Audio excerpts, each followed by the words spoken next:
Hey guys, welcome back to the next session of the CFI oral exam. We're going to jump right into it here, but first, make sure you click on those links right below the video here. Print out that PDF sheet. That is your cheat sheet to this session of the CFI oral exam. Everything you need to know on there as we follow through with this video. You want to make sure you're listening, you're watching, you're writing things down on that little cheat sheet to help you take some notes, engage all those senses. I know this is kind of not the most engaging, most interesting material in the world. So we're trying to make it engaging, trying to make it engaging for yourself so you can retain all this information. Again, thank you so much to Lufthansa Aviation Training USA out here in Goodyear, Arizona for making these videos possible, for making this whole series possible. If you guys are looking for a place to become a CFI, great place to work as a CFI once you have a little bit of time in your book, go ahead and check them out. Awesome place, great benefits. And other than that, let's go right back into the CFI oral exam.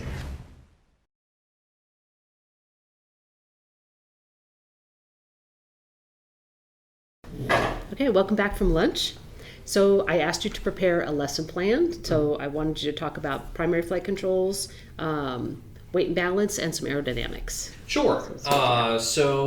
What we have here, basically our goals for today, our objective, so to speak, is that we want to be able to understand, so on that scale of rote versus understanding versus application correlation, we're kind of at an understanding level here. Is our goal for the day. We want to understand primary and secondary flight controls, how trim kind of plays into that, the four forces of flight, what makes the airplane turn, adverse yaw, left turning tendencies, stability, load factor, angle of attack, wingtip vortices, weight and balance, and how weight and balance can kind of affect our speed as well. So that's kind of a big mouthful. Our goal for today is roughly about 60-ish minutes with our question time. It'll be a lot of me talking, but interrupt me at any time when you have questions on this stuff and be happy to answer. All this stuff is what I sent you videos, or would have sent the student videos on for some homework for them to review all of this. It's quite a mouthful, or quite a lot for one lesson, but they would have already done their homework, watched the videos and all this, so they'd already have a pretty good basis of knowledge from this. But jumping right into primary and secondary flight controls,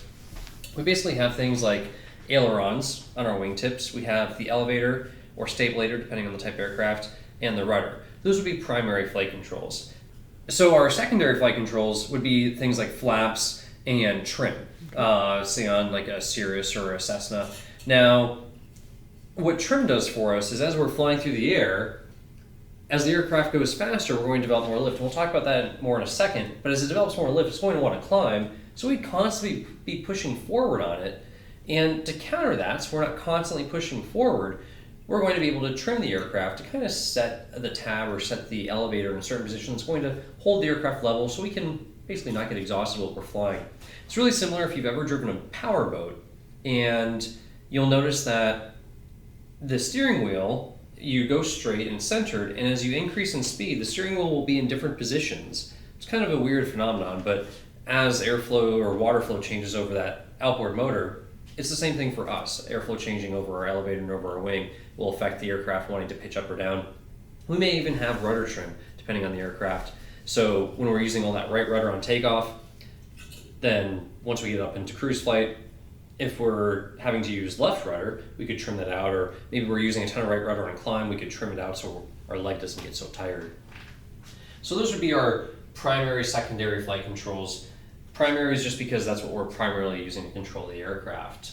The four forces of flight are going to be, when we draw out our airplane here on the board, and again, I'm no Picasso, but I will do my best.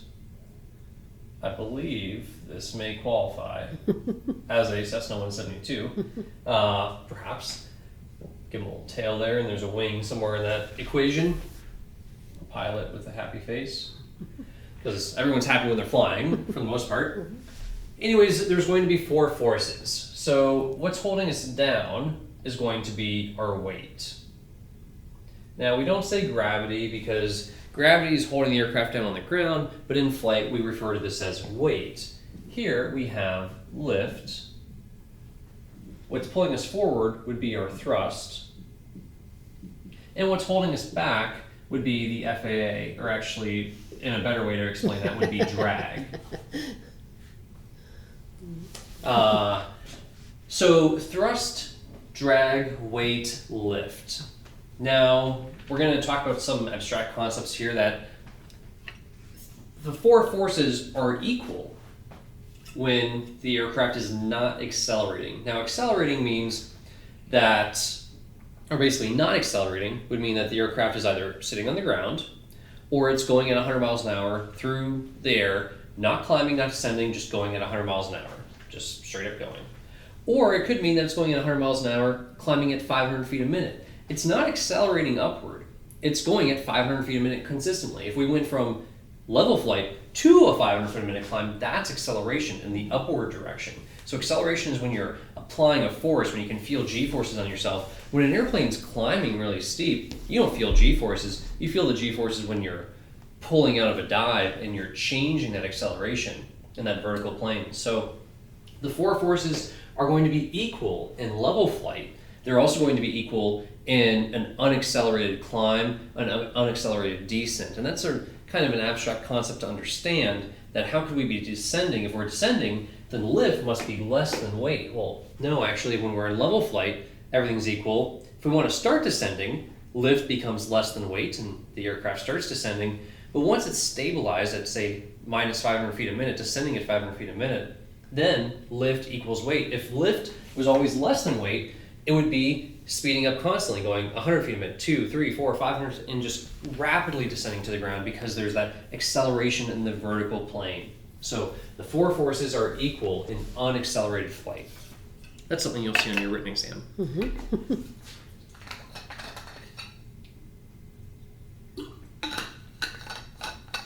Now, what makes the airplane turn is going to be our horizontal component of lift. Now, again, that's another strange kind of abstract term here. So we have a horizontal, meaning, sideways, component of lift. Now, lift, we just said, acts upward, right? So if lift is acting upward, let's look at the airplane from the back view here. So we'll go ahead and see how technical we can make this guy. So we've got a fuselage, we've got a wing, we've got a vertical stabilizer, and we've got our gear legs there.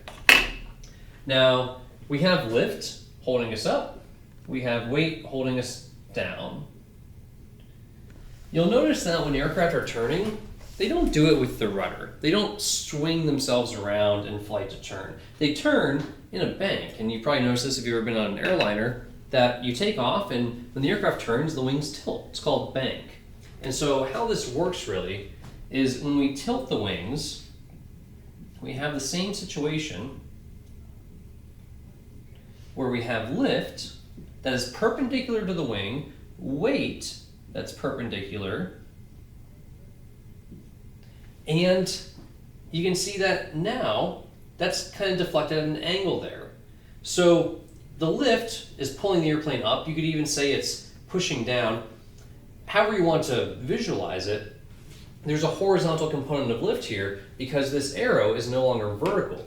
When it's vertical, if we draw this on an XY axis, if we think back to algebra here, right? If it's vertical, there's no horizontal component. If we draw a line like this, well, there's some vertical component and there's some horizontal component there. Those two things together make this arrow. So when we draw that lift arrow, we could actually express it as a vertical arrow and a horizontal arrow. And that horizontal arrow, the lift component horizontally and the lift component vertically combined, that's going to keep the airplane in the air, but also turn it to the right. So a right-hand bank is what's going to make the aircraft turn right. If you think back to physics and vectors, these two vectors combined make this resultant vector. Now, if we had this big a vector, right, this much lift, call that 1,000 pounds of lift when we are flying straight and level because the airplane weighs maybe 1,000 pounds. And we have 1,000 pounds of lift, so we're in level flight, that makes sense.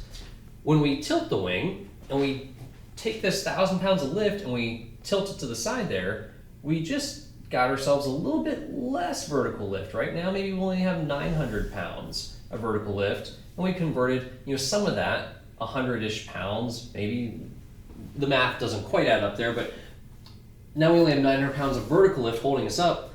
Well, that means that when we tilt our wings, when we go into a turn, we're going to start descending a little bit because weight is still pulling down at 1,000 pounds. But we only have that 900 pounds of lift. So with the airplane being pulled down like that, if we just bank ourselves, we're going to start descending unless we increase lift. And how do we increase lift? The easiest way to do that is just pull back on the controls, which increases our angle of attack. And we'll get to angle of attack a little bit more here in a moment. But we have to increase this, right? So we have to have a bigger lift vector so we get back to that happy medium of 1,000 pounds of vertical lift and whatever we get for a resultant horizontal component of lift.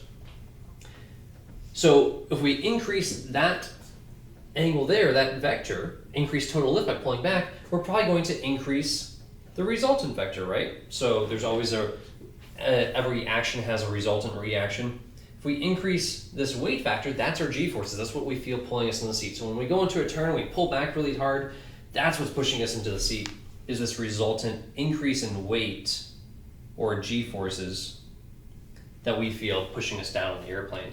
The airplane feels heavier. So even though the airplane only weighs 1,000 pounds at takeoff and weighs 1,000 pounds in flight, the wing is going to have to support more weight. Maybe it's going to have to support, here with this bigger vector, 1,500 pounds of lift is what it's going to take to keep the airplane in the air to give us the 1,000 pounds of vertical lift to keep it level, which means we have 1,500 pounds of weight, which means we have 1.5 g-forces pushing us down into our seat. When we get all the way over to 60 degrees of bank, that's when we're going to get to 2 g-forces.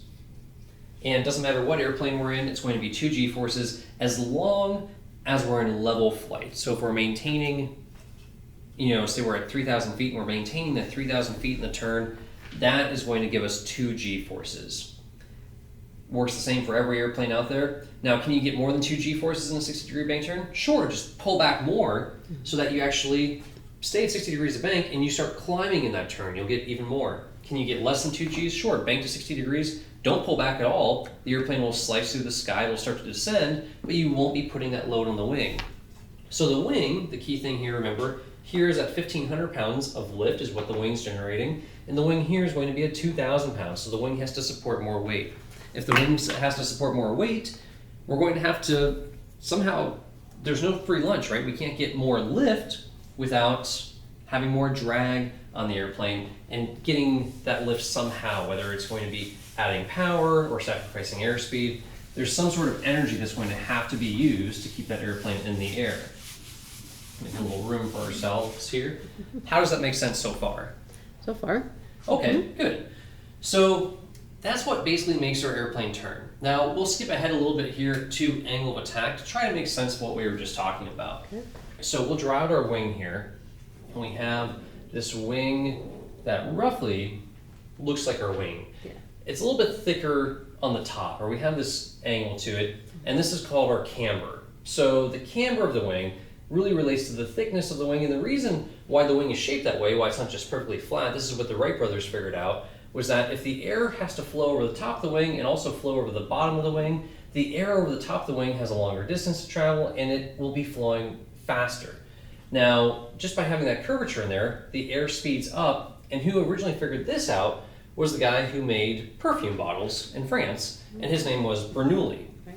And I probably was, I don't know if I can spell that. That's close.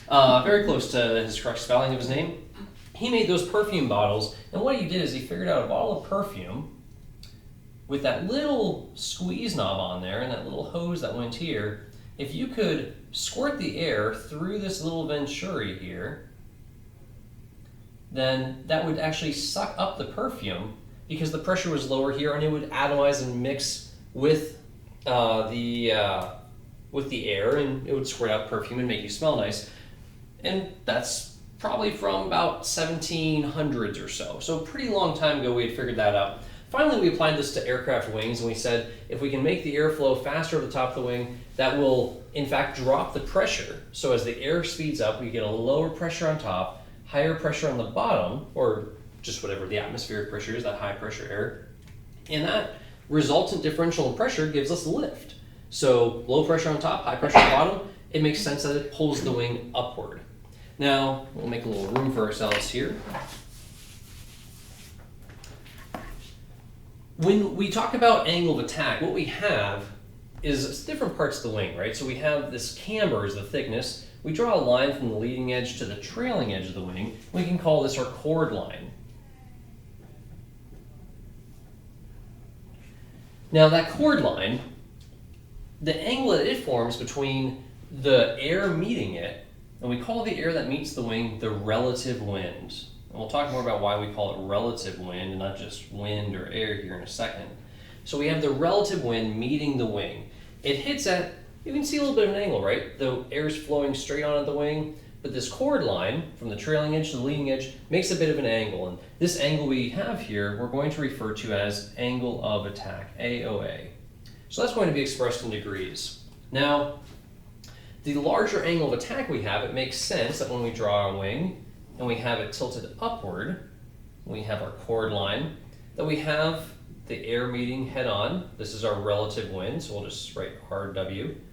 That relative wind hits there, and it makes sense. Yeah, we'll have an even bigger high pressure, and because the air has to make a greater curve over that wing, we'll have a greater low pressure too. So more high pressure air hitting from below the wing, more low pressure air on top of the wing, creates greater lift and pulls the wing upward. So bigger angle of attack between the relative wind and the chord line, that results in more lift. Increased angle of attack, you increase lift. But there's no free lunch. If we increase lift, we're going to increase the drag on the wing. It's going to slow the wing down. Why we call this relative wind is because when we have the airplane flying through the air, well, the airflow is meeting head on. If we are flying slow through the air and just kind of plowing through, the air is meeting here. And if we happen to be in a dive, pulling like crazy, the air is going to be meeting the wing from the bottom the entire time. And so relative wind is how the wing feels the air hitting it. It's not necessarily how you think it might be or how you would see it, but it's how the wing feels the air hitting it. The best way I could explain is just put your hand out the window when you're driving down the highway, and however you feel the air hitting your hand is the relative wind.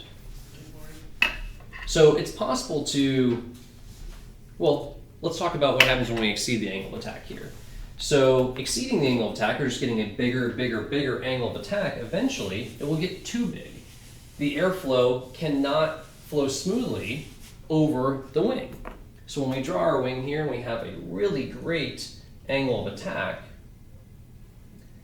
we have that chord line, the relative wind hits our wing like this, yeah, we get great high pressure there to develop, some force lifting the wing up, but that air just can't make that nice smooth transition over the wing. It becomes burbly and turbulent. The airflow actually separates from the wing and kind of peels off of it, and that is when we get to what we call our critical angle of attack. And the critical angle of attack is when the separation starts. And of course, the steeper and steeper we go, the more separation we get. And this is what we refer to as stalling, or an aerodynamic stall. Stalling in an airplane has nothing to do with the engine quitting, like on a stick shift car. Stalling in an airplane simply means the airflow, while it might be flowing smoothly over the bottom of the wing, it can't flow smoothly over the top of the wing. And so it becomes burbly, and we lose that low pressure. That what was getting greater and greater, the low pressure was getting bigger and bigger as we tilted the wing up and got more and more angle of attack. It eventually goes away and we go back to a small low pressure area, or almost none. We still have that little bit of lift from below the wing, but not enough on the top of the wing to really hold us up. And what happens there is we lose that lift, the airplane will start to then descend a little bit, and as the airplane descends, the air meets the wing from the bottom, right? So if the airplane's flying straight, the air meets head on. If we're descending, but still level, the air's hitting from the bottom of the wing with a higher angle of attack. So as we get to a critical angle of attack, the airfoil, the wing, starts to lose lift.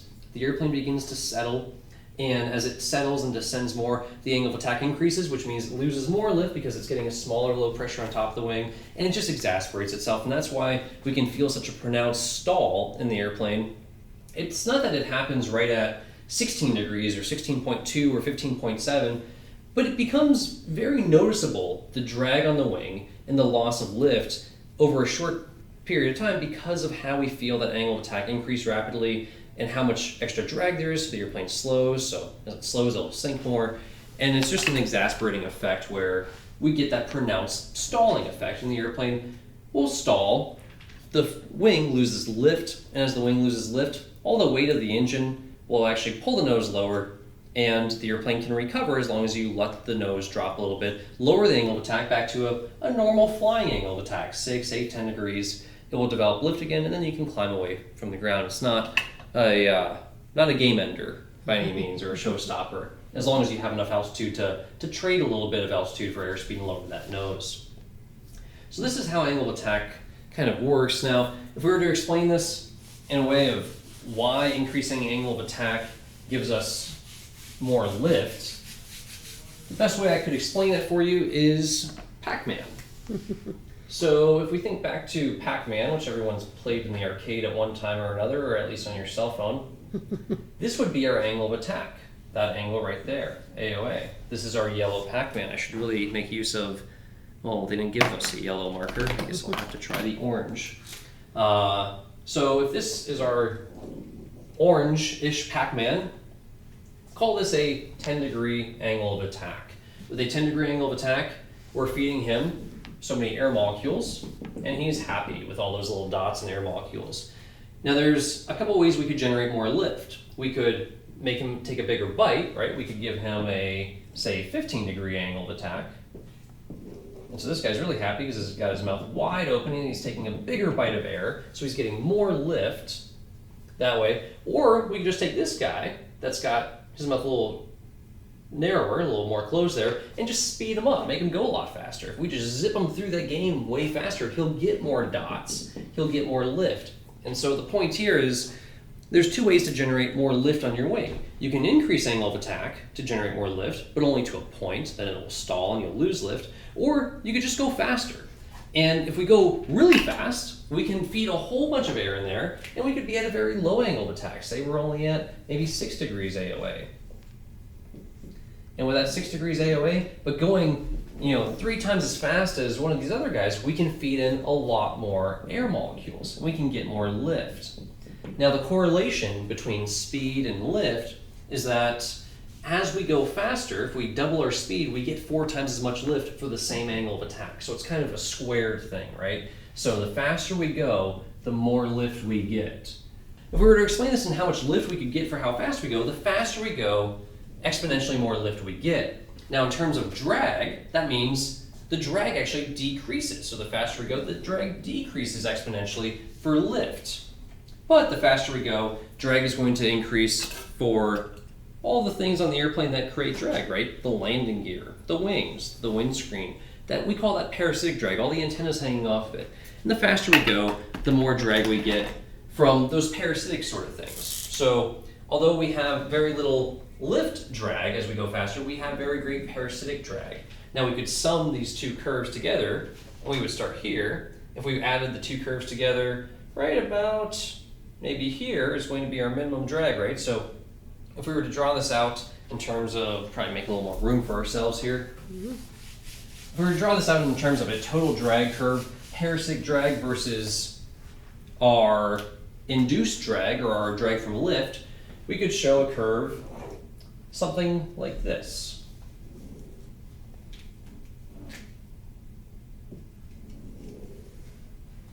So we have drag from parasitic drag, so drag P in orange. We have drag lift in red. This is speed along this axis. And total drag would just be a sum of these two curves, right? So we could draw it something like that. And this other orange curve here is going to be drag total, so dt. Now we can see the lowest drag is right here, and that's going to be where the speed at which we can go, or it's a compromise between how much parasitic drag we have and how much lift drag we have. That's going to be our most efficient speed that we could fly in the aircraft. So does angle of attack sort of start to make sense anyways? At the understanding level. We're not going for the Einstein level here yet. So just to kind of wrap this up here, why this is happening, why we have drag from lift increasing over here, well, we're getting back to an increase in angle of attack. So we could actually show this as maybe like a 16-degree angle of attack, AOA. And down here, we might only need 1 or 2 degrees, AOA, to actually keep the airplane flying. this is kind of assuming like level flight, right? So if we're just cruising through the air level, then we need a very small angle of attack when we're going very fast. So we don't get much drag from generating that lift because the Pac-Man doesn't have his mouth wide open. He's just got a little bite of air. The more we're just pushing air out of the way, the more drag we get from parasitic drag. So just shoving the air out of the way with big tires and a big windscreen and big airframe. Does that make sense as far as our angle of attack? So angle of attack over here is going to be much higher. We have to actually kind of raise our nose and increase angle of attack, pull it back on the yoke or the stick as we get slower to maintain that level of flight, and that's where our increase in drag is happening as we get slower. So it's funny, it takes more power to go slow and less power to go faster, and then all of a sudden to go even faster it takes more power. Now moving on here, well, let's jump into adverse yaw and left turning tendencies. So we can kind of wipe out some AOA there, our 4 forces, and what we've got here. We'll make a little room for ourselves on the board. And talking about adverse yaw, what would you say adverse yaw means to you? Have you ever heard that term before? You as your 15-year-old student? Sure. I watched the videos. So You watched yes. the videos, great. So adverse yaw relates back to our flight controls.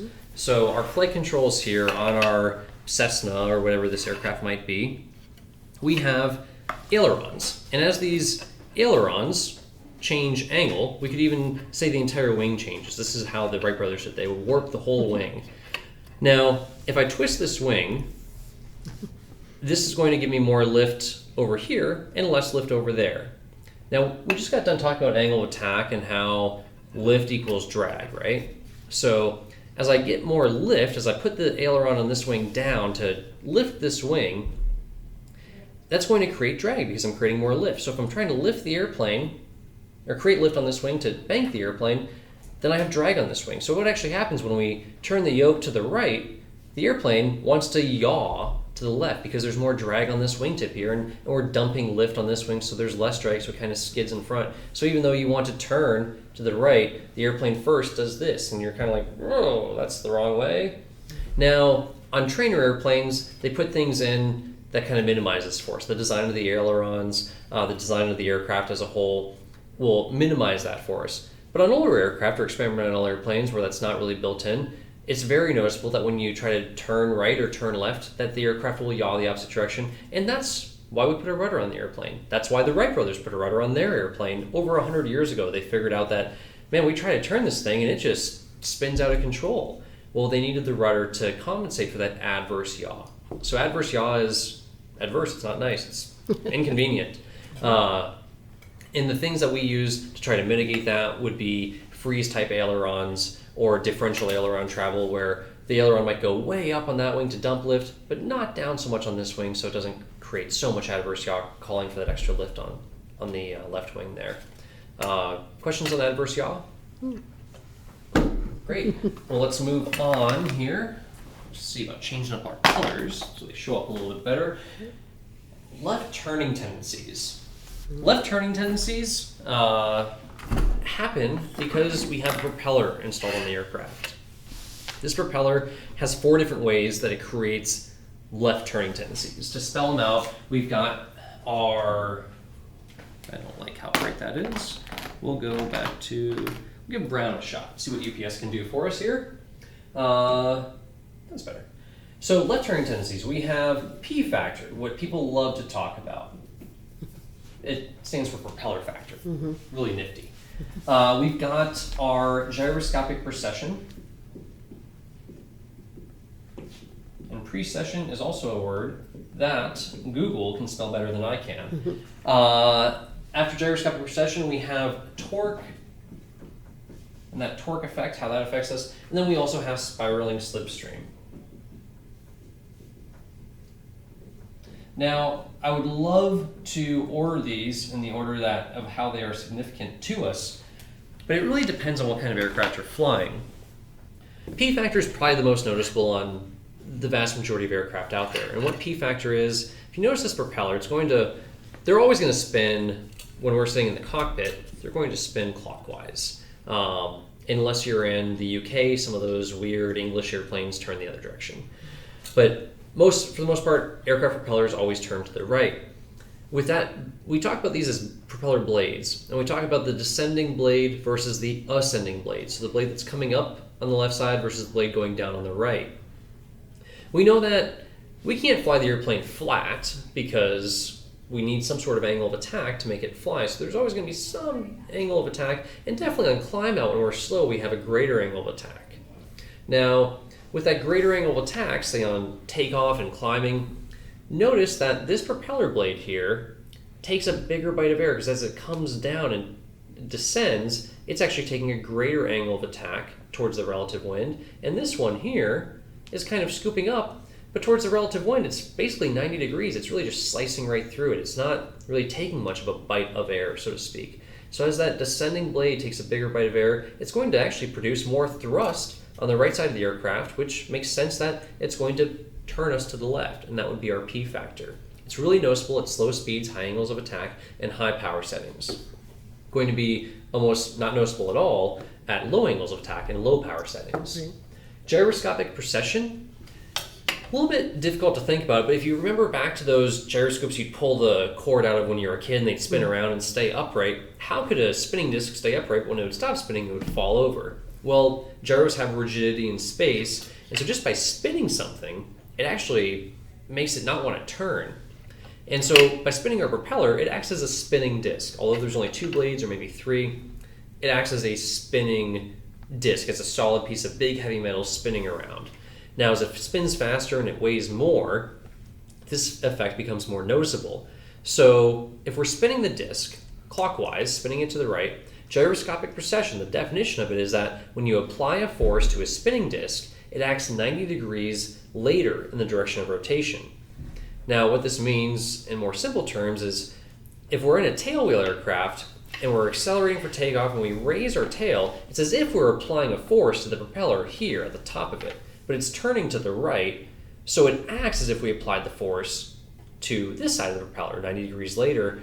And what that means is the aircraft's going to want to turn to the left. So when we raise our tail for takeoff, it turns left. On a tricycle gear airplane, really not noticeable. And when we lower our tail for takeoff, still not very noticeable because we're not lowering our tail very much.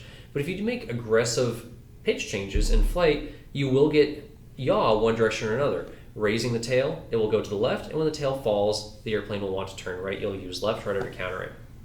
Again, not super noticeable on tricycle gear airplanes and trainers, not super noticeable in flight, very noticeable on takeoff and landing in tailwheel airplanes and conventional gear airplanes when the tail rises on takeoff or the tail falls on landing.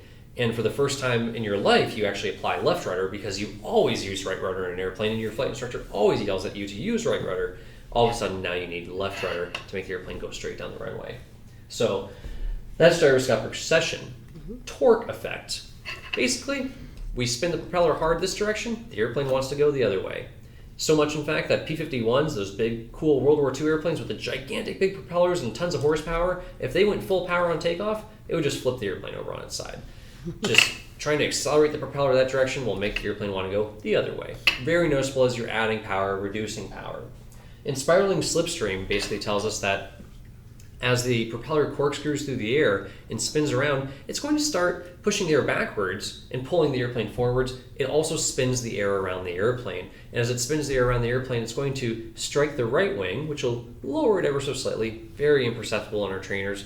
But it continues to spin around and it strikes this side of the tail. It strikes the left side of the tail, which pushes the tail to the right, which yaws the airplane left. Now, if the propeller turned the other direction, a lot of these would be reversed, but since we're very used to all airplanes spinning to the right, we can apply this to pretty much all airplanes we fly. So when would spiraling slipstream, when would we notice that the most? You would definitely notice it more at slower speeds, higher RPM settings or higher power settings when you're really flowing a lot of air over flowing a lot of air through the propeller, and you're not flowing a ton of air through the vertical stabilizer. When the airplane's flying very fast and there's lots of airflow over the horizontal and vertical stabilizers, then they kind of do their job and just keep it going straight for us without very little input from us. But spiraling slipstream, high power settings, high angles of attack, or being slow is when we're going to notice it really wanting to yaw the airplane to the left. Any other questions on the forward turning forces? No. Awesome. Great. Well, let's keep moving along here then. Next we've got stability, and we'll go ahead and talk about how airplanes are stable or sometimes unstable. Now, it makes sense that, can you give me an example of an airplane that you would think you'd want to have unstable? An aerobatic airplane? Sure, an aerobatic airplane. You want to crank it around like crazy. A fighter jet would be a great example of an airplane you want to just do crazy things with and be unstable, compared to a stable airplane. You'd have to really fight to get it to be not flying straight and level. Our trainers are very stable, and there's two types of stability. There's dynamic and static. So static stability and dynamic stability. Yeah, spelled like that. Now, static stability refers to the aircraft wanting to immediately return to where it was. So we're flying straight and level, we reach behind us, we grab all the wire out of the back, we bump the yoke, we knock the yoke forward, it pitches down, and static stability just says as soon as we get off that yoke and we stop pushing on it, it immediately snaps back straight and level. Most of our trainers are statically stable. Cirrus 172, Piper Cherokee. Dynamic stability says we push forward on the yoke and we're really cranking around to get a bottle of water out of there, and once we turn around, we've been pushing down for so long, the airplane's, fairly nose down, we let go of the yoke, and the airplane will eventually go through these little Freudal motions, up and down, and they get smaller and smaller and smaller. That's dynamically stable. Say we bump the yoke, and it's just a little disturbance, but those oscillations get bigger and bigger and bigger, that would be dynamically unstable. Again, most of our trainers are both statically and dynamically stable, where even if we bump it and you're staring at the ground, just let go. It's going to come up, and it's going to aim up, and it's going to slow down, lose a little lift, it'll lower its nose, and it'll go through those motions, getting smaller and smaller and smaller as it goes. That's stability in a nutshell. Mm-hmm. Does that make sense? Mm-hmm. Terrific. Now, what affects some of that stability? Just to quickly touch on that. When you look at an airplane head-on, airplanes kind of look, we think of them like that, but in reality, even your 172 actually is a little bit more like that. Mm-hmm. The wings being tilted up like that create a stability. The wings being tilted up like this with what we call dihedral is what gives the aircraft some of its stability. And we won't go too far in depth into stability there, but basically if the airplane were to start slipping to the side at all, it's going to have the airflow pick up that wing and tilt it straight. So if we have the same airplane here, and we're in a little bit of a bank there, as we're in that bank and the airplane's slipping over this direction, the airflow is going to hit this wing that's tilted up, and it's going to level it back out. So as the airplane starts to bank and slide over the side, the airflow is going to be hitting that wing and level it right back out, and that dihedral is what helps with that. Now, a low-wing airplane is not unstable at all just because it's top heavy. It's not going to flip over on us because they put in a lot of dihedral into those airplanes, like Cirruses and like Cherokee 140s or Cherokee 180s. We have our little vertical stabilizer there. I know our cockpit's a little shifted off. They had a hard landing earlier today. But that extra dihedral in the wing is what creates that stability where the aircraft wants to stay wings level, straight and level in flight. If we had, say, ahedral, that would be when we tilt the wings down a little bit to make it actually unstable to where it wants to roll, and that would be things like fighter jets, aerobatic airplanes, or maybe they just have a perfectly straight wing on them. Nope. They had a little, a little mechanical failure there. Any other questions on stability or on dihedral or ahedral? That's good. Terrific. So next we'll talk about load factor here, and load factor is basically, if we look at this chart here, this VG diagram is a fancy way, or a fancy thing that we like to talk about in flying.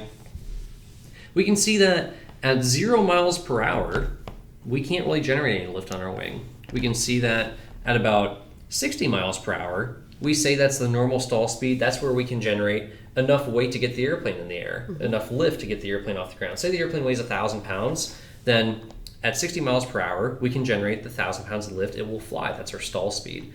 If we go even faster, we said if we double our speed, we get 4 times as much lift. So if we go from 60 up to 120, we can see we get about 4 times as much possible lift if we were maintaining the same angle of attack. Now, logically, as we accelerate, we would be lowering the nose a little bit, decreasing angle of attack, maintaining level flight. Load factor is all of a sudden I just rip that yoke back into my chest and I put more weight on that wing. So if I just rip that yoke straight back into my chest, I'm accelerating the airplane upward. I'm adding a lot of lift. It still only weighs 1,000 pounds, but I just added 4 times as much lift, 4,000 pounds of lift. It's going to accelerate upward. And so as I change that direction, that centrifugal force, you're going to feel that pushing down in your seat. So 4,000 pounds of lift is going to be 4,000 pounds of weight. The wing now supports 4,000 pounds, and you feel 4 times as heavy as you do on the ground. Now, what that ultimately means is that our little 172s that only carry 2,000 pounds can in fact fly with 8,000 pounds in them. They would just have to get up to going really fast. And they might actually break supporting that much weight, for starters. Plus, the engine's not powerful enough to get them going that fast with that much weight and that much drag, because the more lift we have, the more drag we have. So that in a nutshell is our load factor. Load factor is ultimately how much weight the airplane feels like it's supporting. So it might weigh 1,000 pounds, but it feels like 2,000 pounds because we're in a 60-degree turn and we're maintaining our altitude. So that would be 2 G-forces. Load factor is G-forces. Does that sound good? Mm-hmm. Awesome. All right, wrapping up here, we've got wingtip vortices, and then we'll dive into weight and balance here. So wingtip vortices, just to move through them quickly, in a simple way to explain it, we look at our airplane from the tail view here, and we have that high pressure below the wings. We have low pressure on top of the wings. High pressure air, logically makes sense that the high pressure air is going to seek low pressure. And so, yeah, the high pressure helps keep us in flight, but it also is going to be like, hey, there's low pressure up there. It makes sense. I'm just going to want to go up here now. And so on both wingtips, we get the air wanting to swirl around. And that's why you see those big winglets on some of these jets now. It's actually trying to separate and stop that from happening, because if we have high pressure air seeking the low pressure and squeezing on top of the wing, we're effectively losing a foot or two of wing. And now we're just pushing a foot or two of wing through the air. It's not really doing anything for us. So these winglets help reduce that high pressure air seeking the low pressure and make the wing more efficient. It also reduces these wingtip vortices, and what these are is basically as the airplane flies through the air, it's most noticeable when the airplane is clean, meaning the flaps are up, and slow. So we're developing the most possible lift, high angle of attack on that wing, and we have high pressure here, low pressure here. It's going to seek there, and as the airplane flies through the air, high pressure seeks low pressure, but the wing kind of moves as the airplane's flying. So what you wind up with is this swirling air behind the wing, and it looks identical to a boat wake moving through the water. So it forms that nice V. Now, as you can imagine, if there's a really strong current in the river, that V all of a sudden becomes, instead of just a nice V off the boat for a wake, the current, say coming from this direction, would make the wake look more like that. It would blow that other one away over there and blow this one directly behind the aircraft or the boat. Now the problem with that is, if we have weight coming off of an airplane and a little bit of crosswind, then we've got a runway here, and you want to land right here behind a big heavy airplane that just landed, that threw a big heavy weight behind it. That little bit of crosswind is going to push that wake right onto the runway rather than having it being a nice V, and you're going to fly into that swirling air. And as you can imagine, swirling air, if you fly into it, is going to make you start swirling. Not really a great situation. What we typically do with this is when we're landing behind any aircraft that's heavier than us, we're going to give them 2 to 3 minutes separation, either taking off or landing.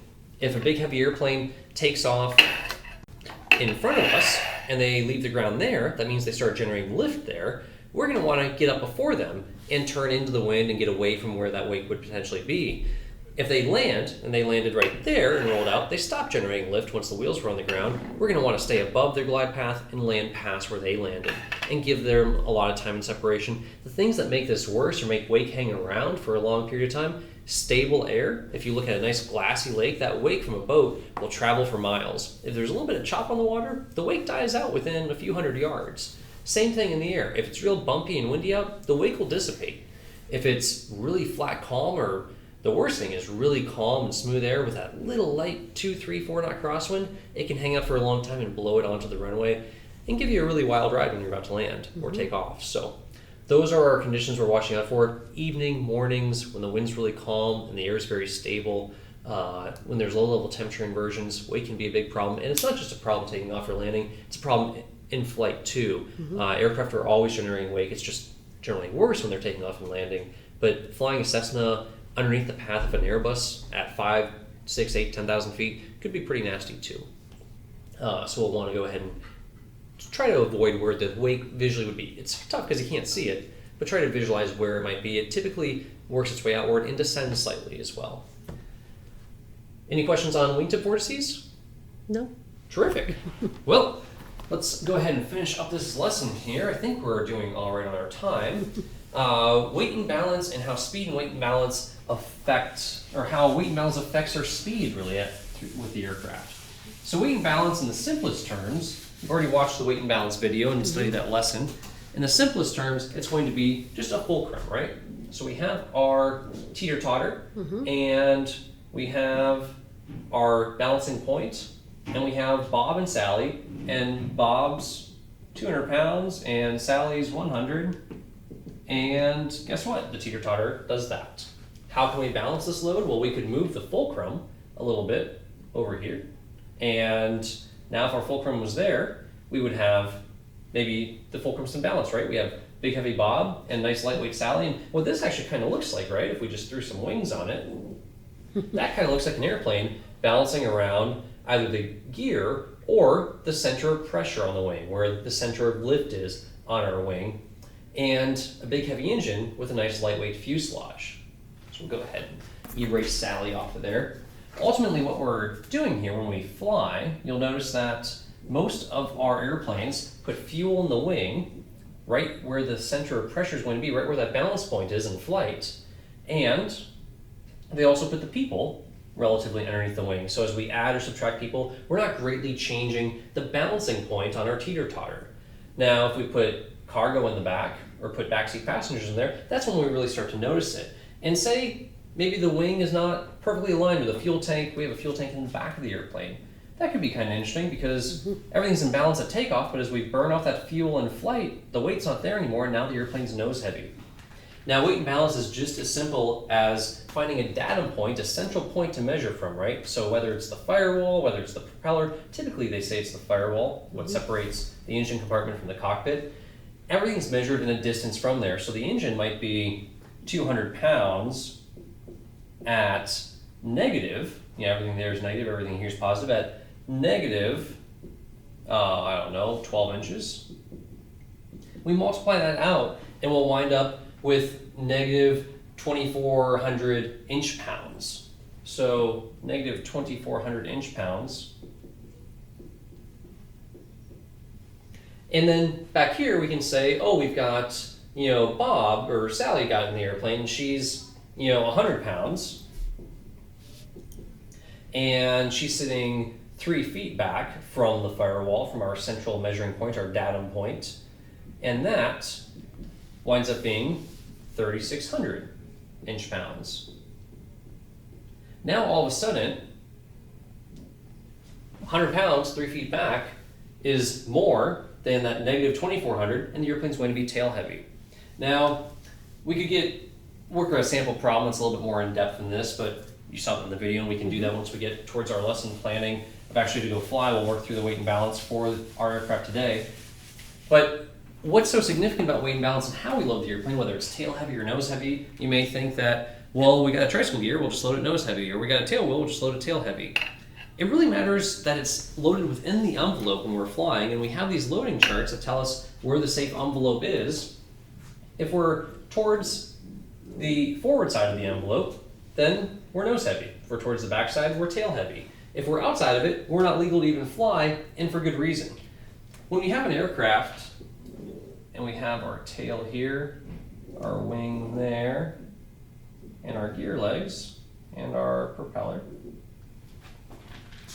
If we load it, say, really tail heavy, it might fly, it might be working just fine, but say we stall. We're relying on that heavy engine, when we stall, to pull the nose down so that we can lower the angle of attack and recover. If it's so tail heavy that it's flying, but we stall, and the tail weighs a lot, the tail may fall, and we can never get the nose down to lower the angle of attack, and the airplane will just settle to the ground in a not so fun fashion. So it may make sense then, well, we'll just load it super nose heavy. Well, if it's super nose heavy, you may not be able to actually get the nose up high enough to make the airplane climb away. And the thing about loading an airplane nose heavy is, in fact, it actually slows the airplane down. It's more stable when it's loaded nose heavy, and less stable when it's loaded tail heavy, but it actually cruises a little bit faster when it's loaded tail heavy. And the reason is, when we're flying, our wing generates lift upward, and then we have weight downward. This airplane weighs 1,000 pounds, so it makes sense that there'd be 1,000 pounds of lift and 1,000 pounds of weight. But what's funny is we always load it so just ever so slightly within this envelope, even if it's here on the aft side, the nose is still heavier than the tail. There's more weight in front of the wing, in front of the center of pressure, than there is behind it. So when you stall, as long as you're within the envelope, whether you're forward or aft, the nose will always want to drop when you stall. That's for safety. Now, what that means is, in flight, the airplane would always want to be descending. How do we counter that? Well, we pull back and we generate lift on the tail in the downward direction. And so we're actually generating lift downward on the tail, and the result, in fact, is there's not weight pulling the tail up, but it's basically drag. If there's any sort of lift being held down on the tail, then there must be some drag involved there. Now, if the airplane was 100 pounds nose heavy, then we need 100 pounds of lift, or maybe because of the long lever, we only need, say, 20 pounds of lift back here to hold the airplane in level flight, to keep it from nosing down and to keep that tail down so the airplane can fly straight. If we put the airplane even more of a forward CG, say 200 pounds, now we have to double this, right? We have 40 pounds of lift back here. If we were putting 40 pounds of lift on the tail, well, that has to be supported somehow to stay in flight, right? So actually, with lift, we might have a 1,000-pound aircraft, but the wing may actually be supporting, say, 1,100 pounds. If we're supporting 1,100 pounds in the wing, that's more lift, which means more drag. So if we can decrease how heavy that nose is and put some of the weight behind us, then all of a sudden, we can go from 40 pounds back here to 20 pounds, and maybe we can just have, maybe 1050 on the wing. There's always going to be more weight on the wing than the aircraft weighs in level flight. Always guaranteed, because there's always some sort of downforce on your tail. Now, that doesn't mean just put all the weight in the back of the airplane, because what we talked about, if the airplane stalls, there may not be enough force to get the nose down to recover from it, but that's what makes the airplane fly a little faster, because there's less drag on the wing. We have to stay inside this loading chart just for safety reasons, and the trouble with moving it aft is it makes the airplane a little more wobbly, a little looser, a little less stable. Moving it forward makes it more stable, but it actually increases our stall speed too. And why it increases the stall speed is because if we're supporting more lift on the wing, we go back to that VG chart, the VG diagram, the more weight we have on the wing, the higher the stall speed. If we can take weight off the wing, we can stall at a slower speed. And you'll see some guys in stall competitions trying to land really short and stall at a very low speed, putting weight on their tail or moving as much weight as they can towards the tail section to try to decrease the lift they're demanding out of their tail so they can decrease the lift on the wing. And they fly with a little bit more of an aft CG, a little more dangerous, a little less stable, but it creates a lower stall speed. So if we were to pick one or the other, my choice would be a more forward CG. It's more stable, a little higher stall speed by just a knot or 2, 3 maybe, and a little slower cruise speed, but it's worth it for the extra stability and the extra safety in the aircraft being able to recover from a stall. Any questions on weight and balance and how we load the airplane? Oh, that was good. Awesome. Well, then we'll go ahead and complete the full weight and balance chart and work through the example problem together before we go fly. At this point, the lesson's basically complete. We've done our 60-minute lesson. I'll go ahead and give you about a 12-question assessment, see how much of that you really retain, work through some sample problems, and then we can go ahead and debrief through the assessment afterwards. Great. Thank you very much. Awesome. All right, so that is the end of this session of the CFI oral exam. We'll pick it back up in the next video. If you're looking for a good place to be a CFI, well, look no further than Lufthansa Aviation Training USA, Goodyear, Arizona. Great airplanes, great place to work, great benefits, and really good place to build your time or to become a career CFI. So thank you so much to them for making this video series possible. We will see you guys in the next video series. Now there's a little bit delay in these coming out here on YouTube, so if you're looking for these videos to come out a little bit faster, well, click on the link below and that will direct you to LufthansaAviationTrainingUSA.com, their website, and you can find this complete series available there on their website. Other than that, we will see you guys in the next session.